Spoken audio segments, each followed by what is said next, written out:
Grant Meyer.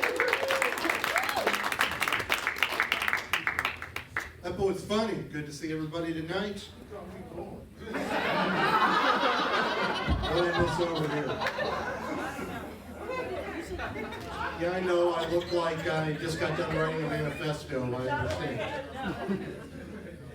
Yeah, just to clarify, I don't have any kids in my basement crawl space. Are you sure? I checked. Are they buried under the basement?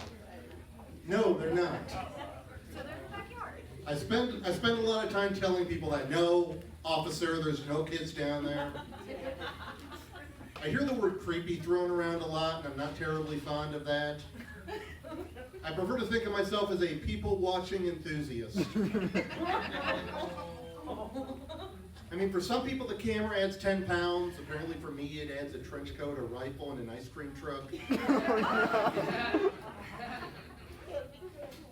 Someone even compared me to Jeffrey Dahmer one time, which I think is wrong. Totally different eating habits. I like all the usual jumpsuits and such. Jeffrey Dahmer was more of a people person. A little more about me. I'm sure you can tell this just by looking at me, but I'm a huge fan of professional wrestling. Anyone else in here willing to own up to that? A couple of people. That's not really something you bring up in your first conversation with someone, is it? You don't put that at the top of your Tinder profile. Telling people you watch a lot of wrestling has the same sort of stigma as saying you watch a lot of porn. Because either way, someone's going to take a look at what you're watching and say, come on, no one gets that big naturally. No one has ever had to sit a porn enthusiast down to tell them, you know they don't really love each other, right? Yeah, I try to get out and meet people. Like before the pandemic, I went out to a nightclub. Everyone there was socializing, having a good time.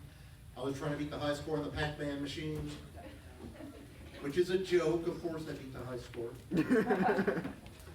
But I did get to talking to a woman while I was there. She was a raver chick. She had this big, colorful wig and these huge furry boots. And at the time, I didn't really get the appeal of that. I mean, I know what works for me. I've done a lot of internet research on that topic. All I'm saying is Slutty Muppet was not what I was looking for that night. Given the opportunity, I'm not so sure I would go down in Fraggle Rock. And I think you know why. Cottonmouth. A lot of crazy stuff going on in the world, obviously.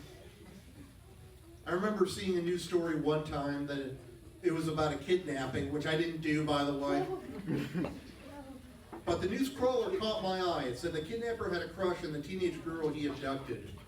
And all I could think was, yeah, that's how kidnapping works. You don't become a kidnapper by being someone who's willing to settle. No kidnapper's thought process has ever involved the phrase, you'll do. I will tell you about the weirdest news story I ever saw, though. It was about a restaurant in Russia that had as their main attraction a live bear in a cage.